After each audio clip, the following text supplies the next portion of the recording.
Alderwoman Hadden of Chicago's 49th Ward, Laurel Wales, Director of PowerBuilding at People's Action Institute, and my really good friend Elizabeth Cruz, our Director of Democracy Beyond Elections at PBP.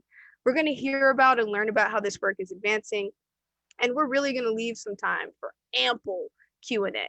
I'm particularly excited about the discussion that I'm excited to have with all of you, with our panelists, and so please share your thoughts and questions throughout. Hi to you that are with us on Zoom, and hi to you all that are with us on Facebook. I'm really excited to be with all of you. Again, thank you all for joining us today. Welcome to the series. This is our Visions for Justice series. My name is Shari Davis, and I work for the Participatory Budgeting Project and serve as the Executive Director. I'm excited to welcome all of you, and as you continue to join, I'll just mention that this is the third in our series of discussions where we hope to engage partners in conversation around key issues for justice as they relate to participatory practices. We created this series to allow for us to engage with all of you, our partners, and those that are interested in learning more about participatory budgeting and really participatory democracy. If you're a person that's currently implementing PB or someone that's interested in finding out about more ways to engage with this work, you're in the right place. We're going to have intentional dialogue today about how we can move forward these demands for justice.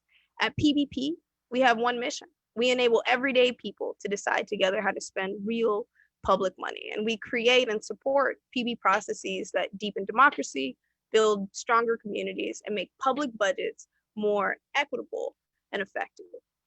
PB is a democratic process in which community members directly decide how to spend a part of a public budget. For more information on how PB works, check out our website, participatory.org. Today is about more than us participating. Today we're about growing, and we're thinking about our imagination and how we can build together. That's what this whole series is about. Today, I'm really excited to welcome a couple of my very good friends to talk about their experiences with participatory democracy in this moment in particular. Tonight, we'll hear from Assemblyperson Hadden of Chicago's 49th Ward, Laurel Wales, the Director of PowerBuilding at People's Action Institute, and Elizabeth Cruz, the Director of Democracy Beyond Elections right here at PBP. So before we get into it, I wanted to tell you all a little bit about Democracy Beyond Elections, and today is a special day.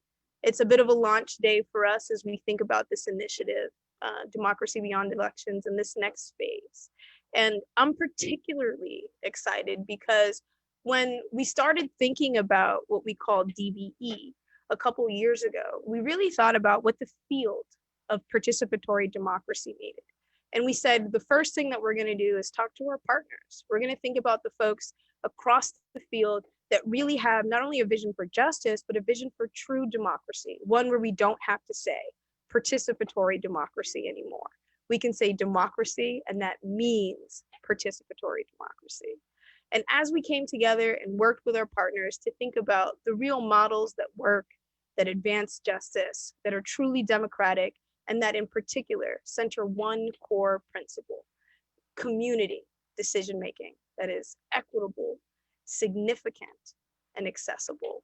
And we are really excited now to be in this moment where, after we've done a lot of that research and thinking about the models that work and that deep collaboration, that we can turn to folks and say, who's ready to pick up the mantle of participatory democracy, and in particular that value of community decision-making? And if you are, we're excited to work with you to make sure that you have the skills and resources to move that work forward. That's part of what Democracy Beyond Elections is all about. And we're going to talk about that in incredible detail this evening. But as we do, and we talk about the folks that have built this work with us, that have been on this road and have really thought about democracy beyond elections, and this moment where a lot of folks across the country are really thinking about elections right now. One thing that we've thought about is elections are important, but it's the work that happens beyond and between elections that really shapes what happens in community. And so I want to start our panel discussion with a question for Laurel. Laurel, you've been an organizer for a long time. And now you're in this leadership position moving forward, co-governing work in Pennsylvania, and have been involved in coalition work for the last year plus. And I imagine you may have experienced some tensions as you do that work. But I wonder how this idea of democracy beyond elections, this initiative, is part of confronting some of those tensions that you may have felt. Can you tell us a little bit about that? Yeah, good evening, everyone. Again, my name is Laurel Wales. I use she, her pronouns, and I'm really excited to be with you all this evening. You know, one of the main reasons why we as People's Action Institute decided to lean into this project and dig deep about being able to reimagine what democracy looks like in this country is because time and time again, as an organization that goes out and tries to motivate people to vote, get people out on the doors, use their vote and their power, when you start to hear over and over again that my vote doesn't matter, my vote doesn't count, or I don't actually see the ways decision makers that get elected truly represent the hopes, dreams, values, and vision that I have for my community, it's really hard to sell the idea that like the only and best way to participate in democracy is through voting. And so I see this project as one that like deeply, deeply defines how people can take power back in their own communities, how they can be not just trying to win things, but really at the center of running things and deciding things for their own community. And as we know in organizing, the folks most directly connected to the issue and to the problem are some of the most innovative and creative problem solvers in this moment. And I think we need a radical imagination to get to where we need to go next. So in my work as over the last few years at People's Action, you know, I helped run and train and recruit a bunch of grassroots leaders to see their potential in being able to hold political leadership. But we also realized that that's not enough. So much of the time in many progressive organizations, whether you're on the C3 side or the C4 side, we just try to win elections, but then we forget about our people once they get on the inside, and we have to think more collaboratively and strategically about how we both support the folks that are running for office and elected, but also how we push them to be organizers and to be engaging with community members and organizing other parts of government to help us really solve this problem.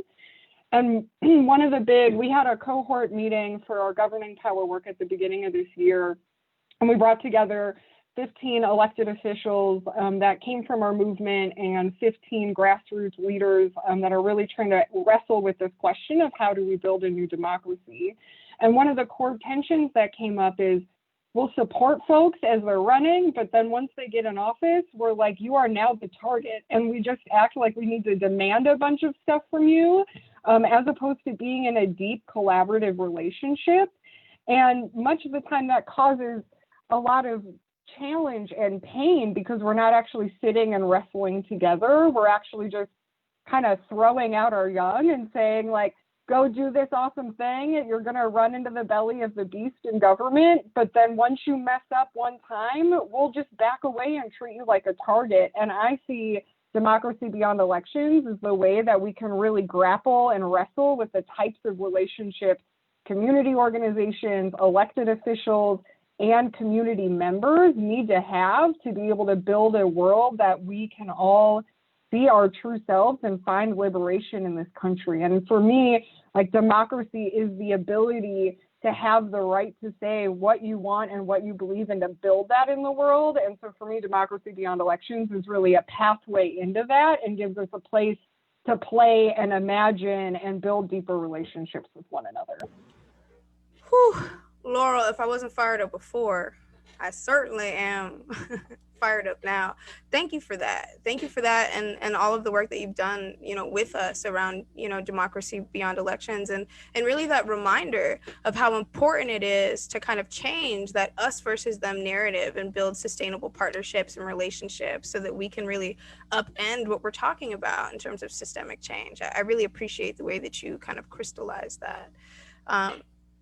Alderwoman Maria Hadden, I want to come to you next. So Laurel kind of set the stage for what DBE is and what the vision is. But I think you come from a background of community work, based really in participatory democracy. And I've had the pleasure of seeing a lot of it up close, really learning from you. I wonder if you could talk a little bit about the work that you're moving forward and how it's changed now that you're an elected official, and really how power sharing can play a role in the change that you want to see in the work that you're doing. Sure. So hello, everybody. It's great to be on this panel. Laurel, it's nice to meet you and learn from you. And thanks, Shari. So I definitely, we've worked together, have lots of experience in participatory democracy. And, I guess I'd say I came to this work through the need to organize, like, personally in my own life.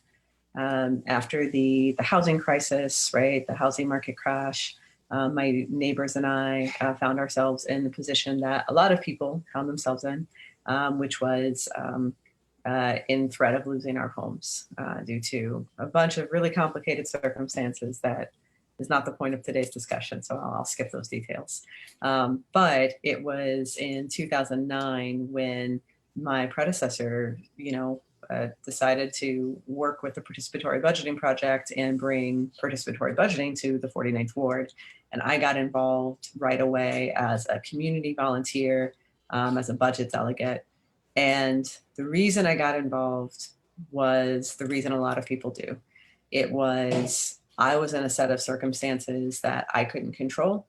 There were a lot of things happening around me and to me that didn't make sense. And while my neighbors and I were kind of struggling to understand, like, how government worked and who could help us and why there was nobody to protect us as kind of residents in our community from this thing that was happening to us, having this other opportunity show up where we could do something and we could realize a positive change in our community was very attractive. I think that's one of the number one things in working with PB, that participatory democracy and working in this democracy beyond election space can really offer people. And that is never been more the case than now.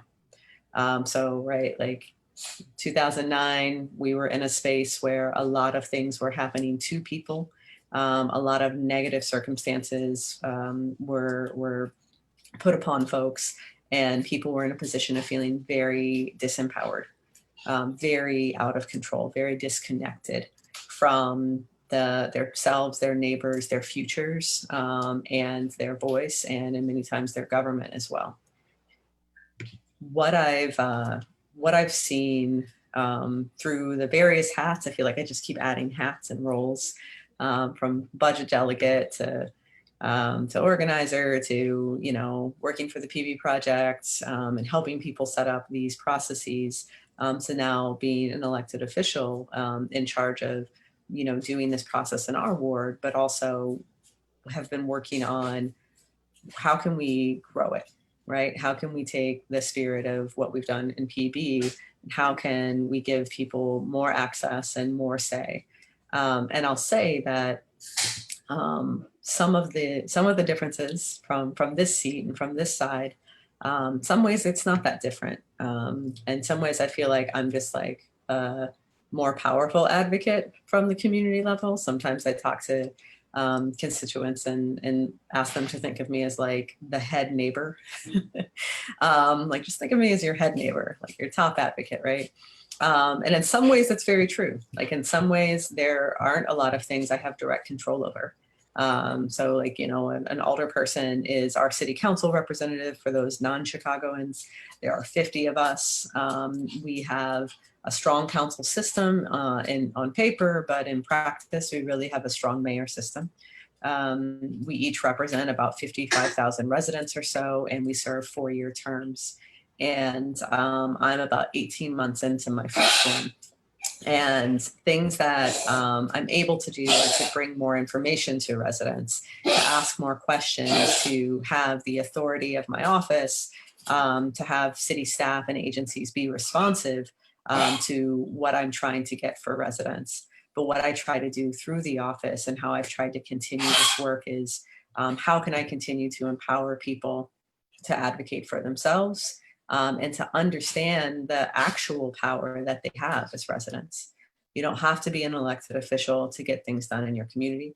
Community leaders and like a leaderful community is more what we're looking to support. And I think, when I think about democracy beyond elections and I think about the work of participatory democracy, we need more people to be involved. We need more people to understand how things work and to be able to have a voice. And I'll kind of end with an example, even just from this week. We're dealing with things that everybody are dealing with in a lot of our cities due to the pandemic. Further depressed economic situations, kind of collapse of social order, and some of that is surfacing as higher levels of gun violence. So in my community, across the city, across the country, and we've had a couple of shootings this week. Now, all summer, since spring, we've really been grappling with how we can bring more violence prevention. But short of, I don't have a budget to just fund more programs. I don't have unilateral power to do that. I don't have jobs to give people. So in those ways, right, I'm not too different from a non-elected resident in my community. But we've used my office to kind of convene a table, an anti-violence table, to work with different organizations and to try and find out, what do you need? Do you have an idea? Do you have a program you want to do? Let me find you the money for it, right? Do you have something that you think is going to work? How can I support and elevate and lift up what it is that you want to see? And even with, kind of that work building, we had a homicide yesterday evening. And residents, there are few things that make people feel more powerless than the plague of violence that we have. And so this morning, trying to answer the questions for folks of frequently to the elected official, it's what are you going to do, right? What are you going to do? How are you going to keep us safe? And that can be frustrating because one, I am not public safety. I am not law enforcement. I am an elected representative in city council. And so sometimes there's that piece of frustration and clarification, but what's really there and what we really need to bring and what the framework of getting more participatory democracy and supporting more community-led efforts gets to is that person feels disempowered. They don't know what to do. And we've been trained, we've been socialized to think that someone else is going to do it for us, that government's going to solve the problem. And 9 times out of 10, government alone can't do that. And so there's, elected officials we need participatory democracy. We need people, empowered beyond elections to continually engage with us. And it's the only way we're going to have lasting solutions to some of our deepest problems. Alderwoman Hadden, thank you. Thank you so much for being here with us today, but really for the work that you do and for sharing, some of your reflections on approach and really part of what we talk about when we talk about democracy beyond elections is and this whole Visions for Justice series is really recognizing the need to approach justice differently and really the role that community plays. And I think especially right now, we've talked about what this moment means, what it looks like, what's at stake, who this affects, and how. We've thought about ways in which collectively together we can harness the things that folks are able to contribute in ways that really allow us to solve problems in the way that you, Alderwoman, just mentioned, right? What it looks like to bring folks together to do that, even when problems are complicated. And yet, there's a real need for us to continue to build that muscle in a sustainable and ongoing way. And Elizabeth, I want to come to you kind of next in our panel. You are the director of Democracy Beyond Elections, and PBP has grown PB practices in the United States and Canada, and this campaign kind of feels like a natural next step to reimagining what's possible and thinking about participatory practices at large. And I wonder if you could say a little bit more about what's next for DBE in this campaign, and why in particular is this moment so crucial for redefining democracy? Absolutely. Thanks, Shari. And thank you, Alderwoman Hadden and Laurel. It's amazing to hear from you all and be on this panel with you. Today's an exciting day for me and us at PBP and the folks in the coalition that we're building.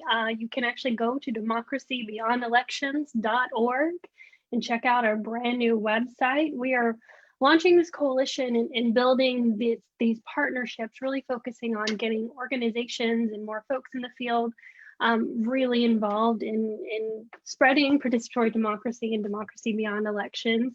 You know, like Shari said, this is building off the past 10 years of growing participatory budgeting across the US, and really feeling like in this moment, it's time for us to expand participation in government really beyond budgeting, beyond elections, into all of the decisions that a government makes that affect people in their everyday lives. So democracy beyond elections, the core principle is about building community-led real decision-making power. And that's real decision-making power that is equitable, accessible, and significant. So big decisions that affect people's lives.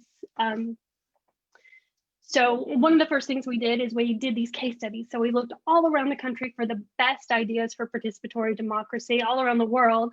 And we were able to kind of look at the way they do policy juries in Ireland, the way they use technology in Madrid, the way they passed a suite of participatory democracy reforms in Scotland, and really kind of take that and think through how we can spread participatory policymaking here in the United States. So we actually just wrapped up a participatory policymaking working group where we kind of took this model of PB that we're implementing in the US and looking at the policy jury model and really reimagining what we can do in the US around participatory policymaking. In this moment is an interesting moment, I think, looking at what folks are doing in Minneapolis and Seattle, in Phoenix, in schools around like rethinking public safety. How are we investing in public safety and using participatory practices to re-examine, reimagine, and reinvest in the community in ways that they say will make them feel safe? So in this moment, we're in this crazy public health crisis, we're in a climate crisis, and we have this election coming up. Yeah, I'm not here to tell you that elections don't matter. Elections absolutely do matter, especially this one that's happening in November. But no matter what happens in November, we have to wake up on November 4th and rebuild and reclaim our democracy. Right now, it's not working for most people. It's not working for the poorest people and the most marginalized people. One thing that we know is that 70% of folks support Medicare for all. 70% of people believe the government needs to do more on climate change. What if we were engaging those people in people in the field, on the ground, in making more of those decisions and co-governing with our elected officials? Yeah.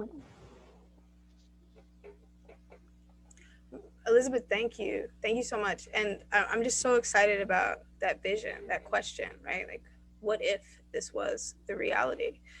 Before we move on, I wanted to just quickly say hello to folks that have recently joined us. You have found us at the Visions for Justice series. Tonight, we're talking about democracy beyond elections, and we have an amazing panel with Laurel Wells, Elizabeth Cruz, and Alderwoman Maria Hadden.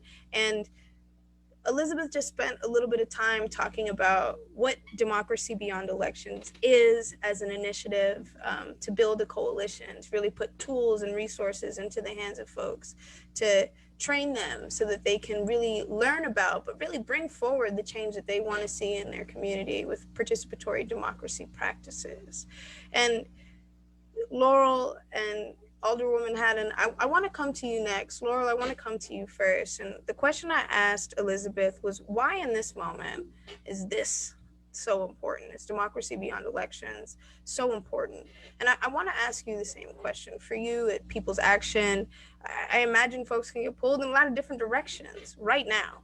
And why is democracy beyond elections something that people should pay attention to, that organizations should sign on to, that they should really consider as something that they can use in their organizing toolbox? Great, thank you. Excited to answer this question, and I think the place that I first want to start is to ground in the principles that Elizabeth laid out, which is around that when we talk about democracy beyond elections, the core principles are that it's equitable, accessible, and significant. And I want to point to those words because I think many of the times we think of like, oh, just give the vote and the voice to everyday people and communities.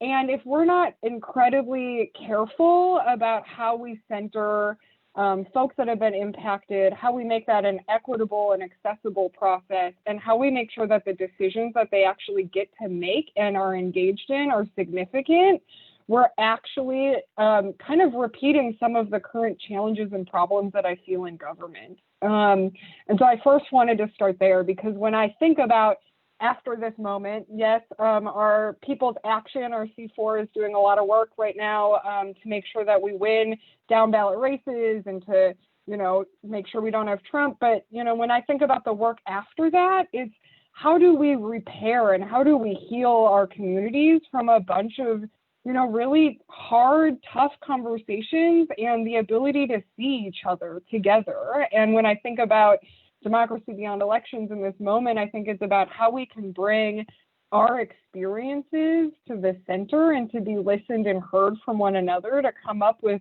innovative ideas and solutions that get us to a new place. Made me think a lot about what Alderman Hadden had said around we need a leaderful community. And I envision a world after this where we don't feel like we're ceding our power to any one individual, but that we see ourselves and our ability to make decisions directly in our communities and to step into that. But to be there, we need support. We need a new way of learning and a testing ground to practice and try new things. And, we're not going to be perfect right off the bat, but if we don't try, we won't be able to re-envision the world that we need and want to live in. And I think the thing that just keeps coming to me is much of the time we try to see other people as experts in an arena, and as you all start to go onto the website and look at the case studies, one of the things that I really valued and appreciated about some of the different practices across the world on this front is we actually get to redefine expert too, and we can see ourselves and our stories and who has been engaged with and who hasn't been engaged with as a way to kind of bring everybody from different sides of the aisle together and to really grapple and wrestle with what is our main challenge. And I think that builds strong communities. Our ability to sit with core tensions with one another and find a pathway out. So for me, it's a lot about how we can heal where we're from now and how we can have a place where people actually see government as working for the common good. And the common good that actually grounds us in a place that invests back into our communities. Laurel, yeah, that is just so real, and I'm just so excited, for that, right? This recognition that right now what's needed is this kind of multi-pronged but really long view approach of what rebuilding and reimagining is going to mean in practice and in community. And I just think that's such a well-received point. Before I go to Alderwoman Hadden, I just wanted to remind folks that you can use the chat here with us on Zoom, or if you're on Facebook Live, you can use the comment section to bring forward questions, comments, thoughts, ideas that you have. And in particular, I'm really excited to hear about people's visions for justice. We're going to go to that in just a moment, and we will have an opportunity to hear the questions that you have that you want to bring forward for our panelists today. But before we go to the questions and start to really think about people's visions for justice, which I'm really excited to hear, I wanted to come back to you, Alderwoman Hadden. And you talked a little bit about kind of this moment some. You talked about something that happened super recently.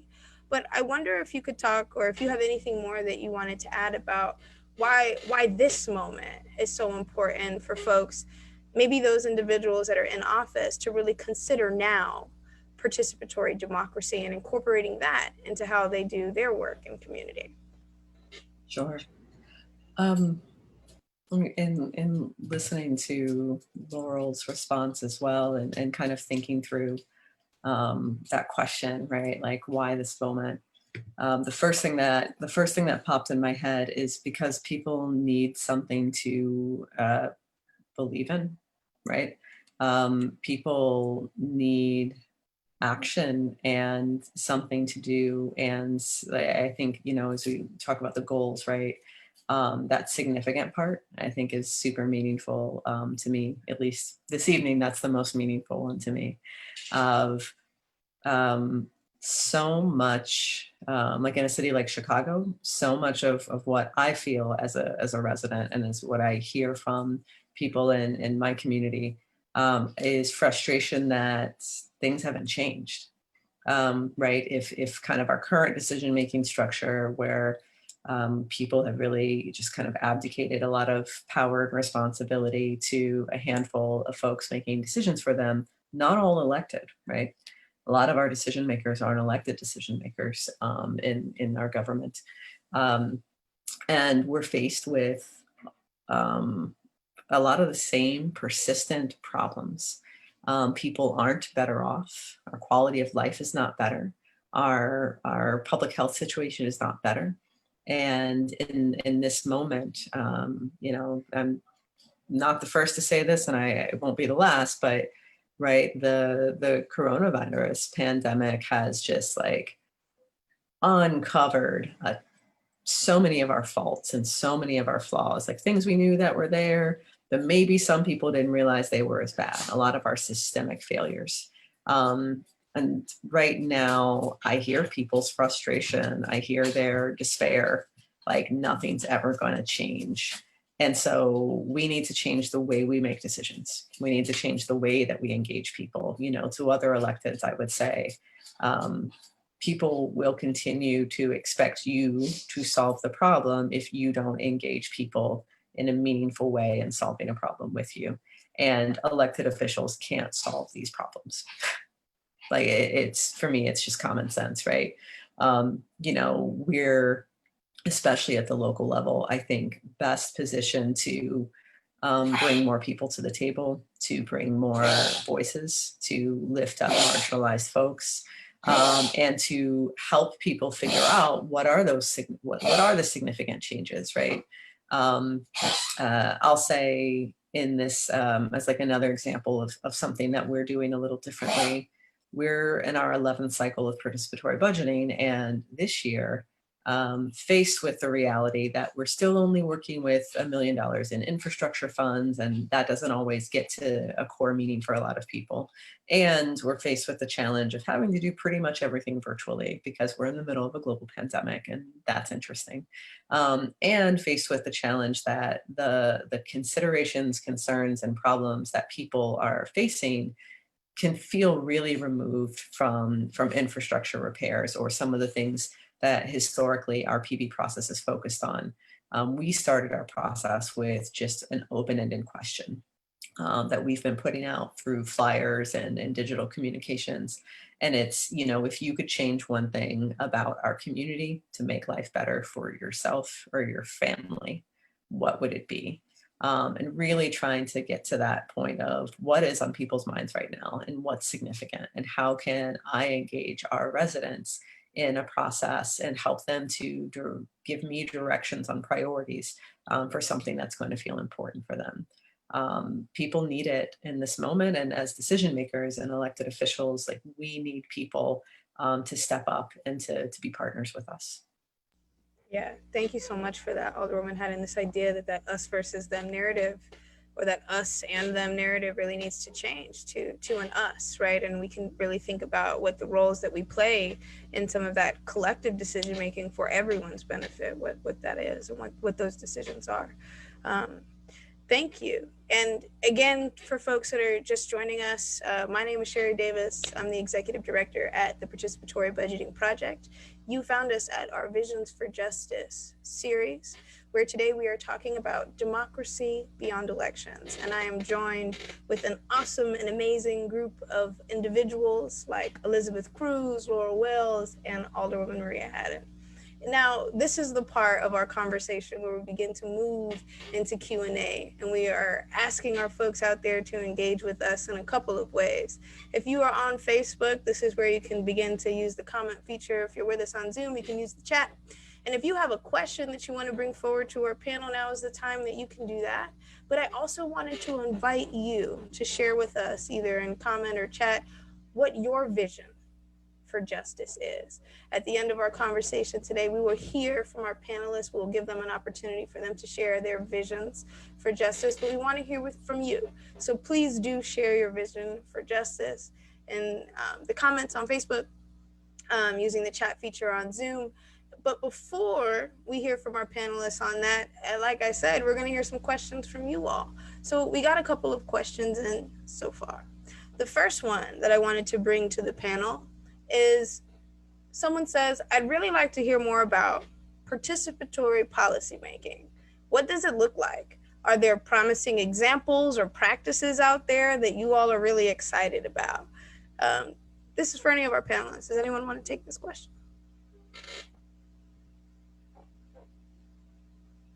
Sure, I can start. I'm really excited about policy juries. I want to shout out one of our coalition partners, the Jefferson Center, and Kyle Bazinko there. They've been doing some really amazing work in this country and around the world, spreading policy juries. And the idea of a policy jury is it kind of works the way that when you think of like a trial jury. So people are randomly selected. It's a representative sample. They come together, they learn about an issue, and then they make a recommendation about how that issue should be solved. There's a really great example in Ireland, and Laurel, I don't know if you want to talk a little bit about the Ireland example, but they've been able to solve these really big problems like abortion and climate change and an aging population. So it's a really exciting, promising practice. Yeah, I can jump in just briefly on the Ireland example. It's one that inspires me a lot, but is also the reason why I lifted up the equitable, accessible, and significant, because I think, for what happened in Ireland, they were wrestling with really, really big ideas. And the example that I know clearer is the one about how they moved forward a proposal around what Ireland should do around lifting the abortion ban. And through that, they were able to ask, as individual members of Ireland, they were able to ask for who they wanted to hear from, who were the experts that they actually wanted to listen to learn more. And they heard folks from all sides of the aisle, where everybody in the kind of current political dynamic, you felt like it was either you're pro-abortion or you're anti-abortion, but where was the space in between? And I feel like the Ireland example is a good one of kind of how, by bringing people together and being able to talk about the space in between and see other people and people whose lived experiences are directly connected to the challenge or the issue that we're trying to solve, they were able to dig in deep and really wrestle with what did they want Ireland to be and who did they want Ireland to be and how did they want to make this decision together. And through this process, they invested in everyday regular people's ability to be leaders and to see themselves as leaders in their communities and in their activism work. And so that example just really resonates with me because they actually went through several months of digging in on weekends in a hotel, having hard conversations to get to a place where the way the jury actually ended up voting in the end was pretty much near the same way that the constituents in Ireland ended up voting for. So it was a more true representation of the ways that the everyday population in Ireland wanted this challenge to be overcome, as opposed to the current kind of political left or right ideology, but it created a space for the in-between. And they landed and actually lifted the amendment, or lifted the ban. Yeah, it's such an exciting example because I think, again, it speaks to folks being able to build skills, but really this is hard work, right? This work is challenging, but through it, we're able to build deep relationships, really foster deeper relationships with community. I think, that's incredibly, incredibly special, and a thing that we can continue to build on. Alderwoman Hadden, before we go to the next question, any thoughts on participatory policymaking or models that you think are exciting? I don't have a great model to share, but I'll let you know from the city of Chicago side. Policymaking doesn't typically look that way, and maybe it should. That's all I'll say about that. I agree. That's one of the things I'm so excited about with Democracy Beyond Elections. I think Elizabeth mentioned this earlier, is that part of what folks have been doing together is collaboratively building new tools like guides for folks to do participatory budgeting in their organizations, or a toolkit for folks to really consider what participatory policymaking can look like for them. And I'm really excited about that element of Democracy Beyond Elections as well. And so I want to pull in another question. And this question comes from a person that says, what are the biggest challenges and benefits that you've encountered in taking participatory approaches to decision making? And I want to be honest, right? I work at a very democratic organization, and participatory approaches to decision making can be difficult. So can you guys talk a little bit about the challenges and benefits that you've seen in terms of really taking that participatory approach to decision making? I'll go first on this one. The first challenge is that it takes longer, right? But good things take time, right?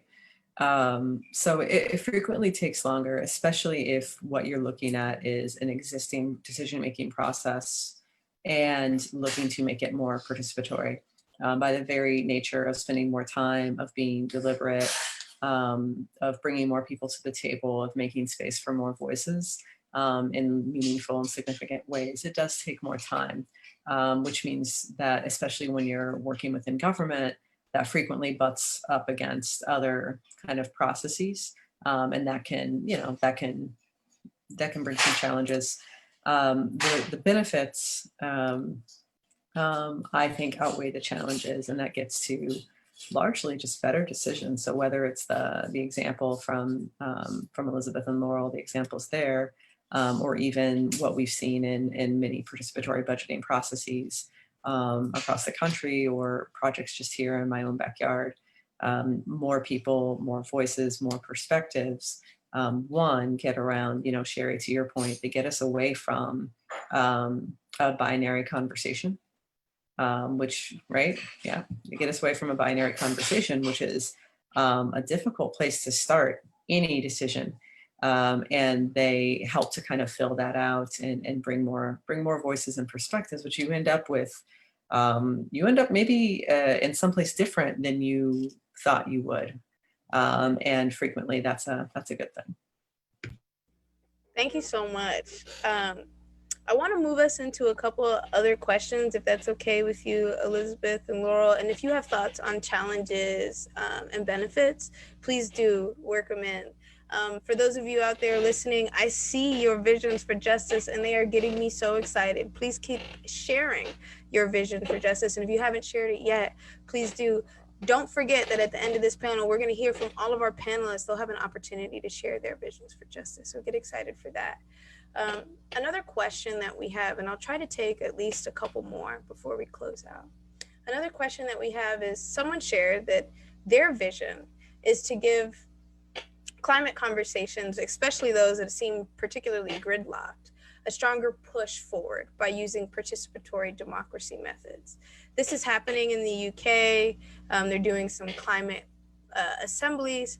Do you all have some examples of how you think about, or what opportunities there are to do some climate justice work with participatory democracy in the United States? I could jump in on this. It's just throwing an idea out there, and I've thought about this a little bit.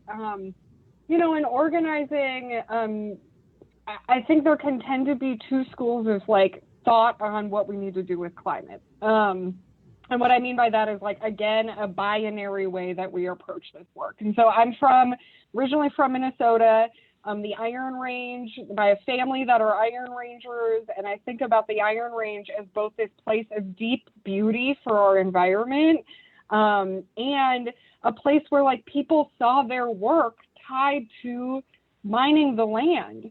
And so you have both, how do we in a community, how do we actually come together and have the conversation of being able to have being able to have dignity in our work and seeing our culture and our connection to the work and the history of the work that has been in that land, but also preserving the beauty of the environment that is there.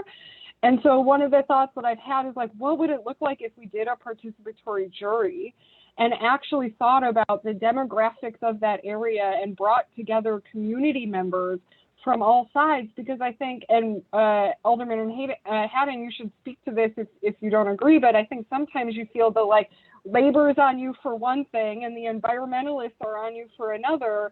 And what if we actually just had the community members talk, figure out a plan, and reimagine what we could do together? And I actually think there'd be positive solutions that people could come up with that can see value in both sides of those fights or both sides of those arguments.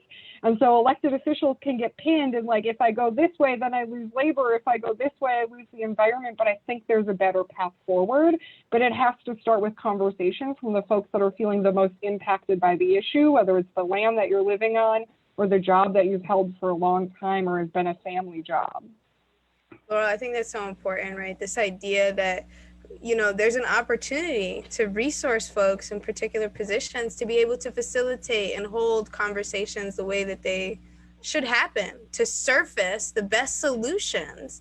And I think that's what has come up a lot so far in our discussion, and really democracy beyond elections being an opportunity to give folks some capacity building space to be able to bring that into their practice and reality, whether they're a person that, like Alderwoman Hadden, works in government, or they're a member of community. And as a reminder, people that work in government are members of community, right? So how do we, again, begin to change that narrative? I want to make some space, Alderwoman Hadden, for you to offer any quick thoughts if you have them, and then Elizabeth. And I have one more question that I wanted to ask y'all before you share your visions. I would add to Laurel's point, yes, definitely. But also, so another one of our former colleagues, right? Olga Bautista, is an environmental justice organizer here in Chicago.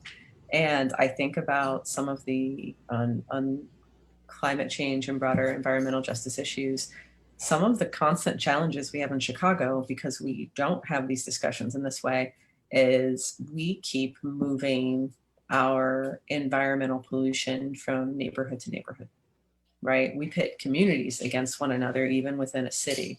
And that's one of the other, like, just huge, it's intentional, right?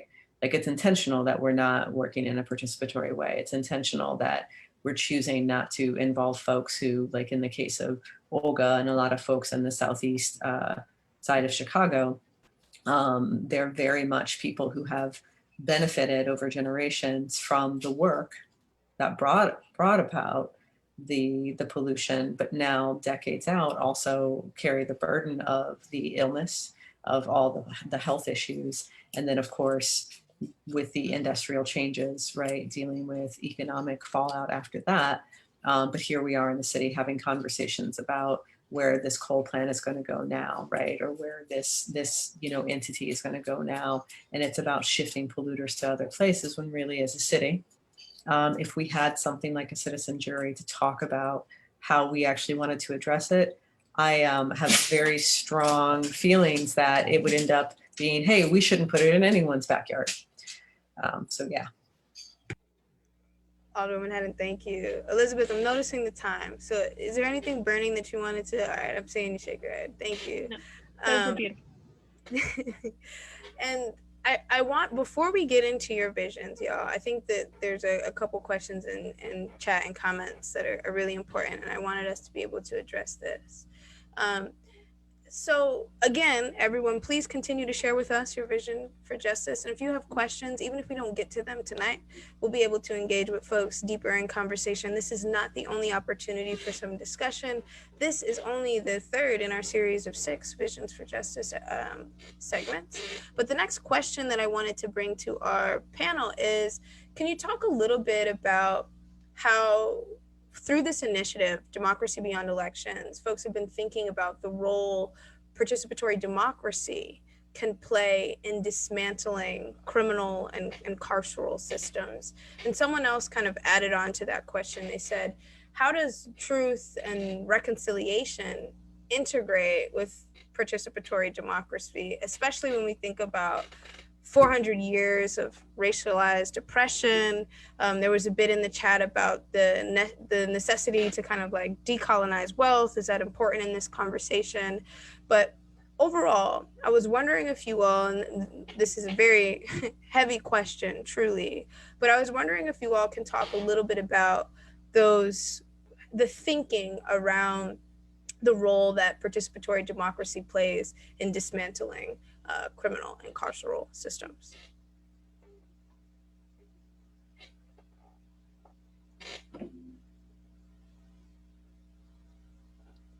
I can jump in here. So I think we're already seeing some really exciting work happening all over the country. In Minnesota, I mentioned this push to defund their police department and shift those resources to different community things that would make their community safe. And I actually just saw a poll that Take Action Minnesota did, saying that 58% of the residents there actually want to have a say in how that happens. They want to have a say in how public safety is reimagined in their community. If you look at Phoenix, they actually just voted to take out all of the school safety officers in their high schools and reinvest that money back into schools via participatory budgeting process. So when we talk about divest invest, there's that divest piece, but how are we investing to ensure that that money is going towards real stated community needs and that we're not, reinforcing systems of oppression that harm us. Thank you, Elizabeth. Laurel, Alderwoman Hadden, any thoughts on this and carceral? I guess I'll add, I think some of the ways that participatory democracy can really move us forward comes down to, so one piece is people getting to make decisions for their community. Like right now, and maybe this sounds like overly simplistic, but like right now, right, like we elect folks that are supposed to be our representatives, but it's difficult operating even as a representative of, kind of progressive values looking to change things. It's still operating within a current system. And it's difficult to change the system while also making kind of incremental things, right? Like we're not going to get holistic systemic change through our current electoral processes. We can make improvements. And I think the real potential that participatory democracy as a decision-making structure brings is we need something to totally shift us, right? Like, can we take a decision and an authority and put it there and see what we get? And in all the years that I spent going from, neighborhood to neighborhood or community to community throughout the Midwest and South, one thing that I took with me as a lesson is that no matter people's partisanship or background, so many of us want so much of the same thing. And I think that's a real value piece as we look at how we could change our criminal justice system, how we can change our carceral system when it's us or a community making decisions about what we're going to do with people in our community. We're going to have different outcomes than people feeling like this is the system we have and how can we change the system? It's like it's a perspective shift and a paradigm shift, I think just opens up for a whole different set of possibilities. Yeah, thank you. Laurel? Oh, I don't know if I have too much more to add. That was pretty beautiful. The thing that I think about, is we've done this activity with just regular everyday community members. And when you ask them to envision the world that they want to live in, and you have them think about who's around them, think about what the community looks like, think about how, like, who's playing in the field, like, just like when you try to bring in all the senses into somebody's imagination as they're trying to re-envision a world that they'd want to live in, we pretty much never get the vision of policing or the carceral system that we have now. And so imagine if we did that on a community level and were able to put those ideas and the visions that people had in their own, like, minds and dreams together, and then pushed on how we could actually make that the world that we want to live in and the systems and structures that we want. I think we could get there. Yeah, Laurel, thank you. I think our whole Visions for Justice series has been that sort of reminder that, you know, Elizabeth spoke to, that you, Laurel, spoke to, that Alderwoman Hadden spoke to, of what is possible, I think one of the first sessions in this series, we heard from our partners in Seattle that are really doing some work around reimagining public safety in real practice. In our second kind of episode of Visions for Justice, we heard from folks in Phoenix, like Elizabeth mentioned, that are really doing this work to reimagine public safety and really kind of dismantle some of what has been referred to as a school to prison pipeline.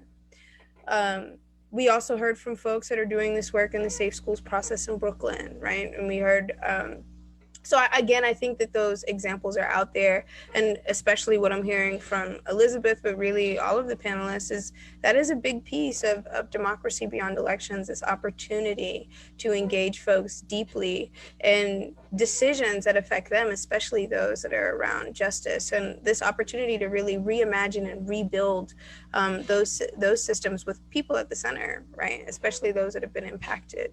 And so this is the part where, again, I wanted to thank everyone for sharing their questions, their visions for justice, and I wanted to turn to you all, our amazing panelists, and those that are listening on Facebook and those that are with us on Zoom. Please continue to share your vision for justice. I've seen some really wonderful ones so far, but I wanted to turn to you all, panelists. What is your vision for justice?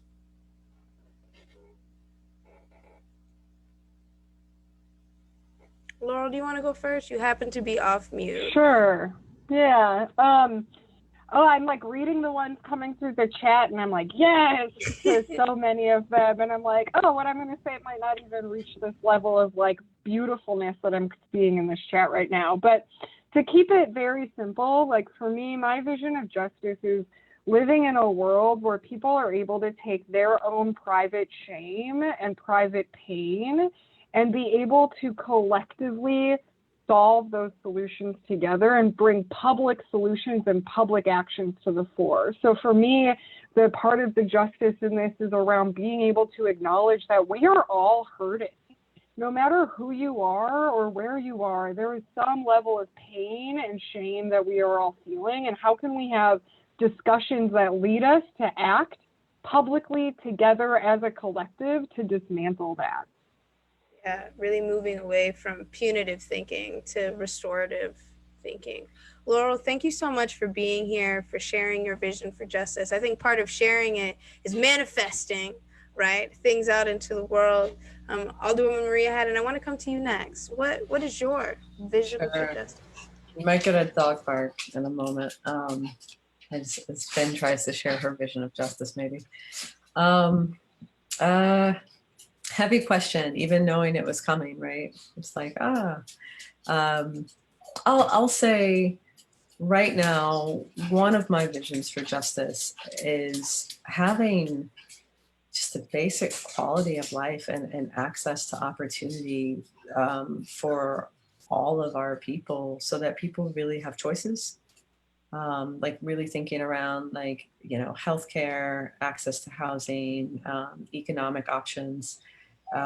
That's my vision for justice.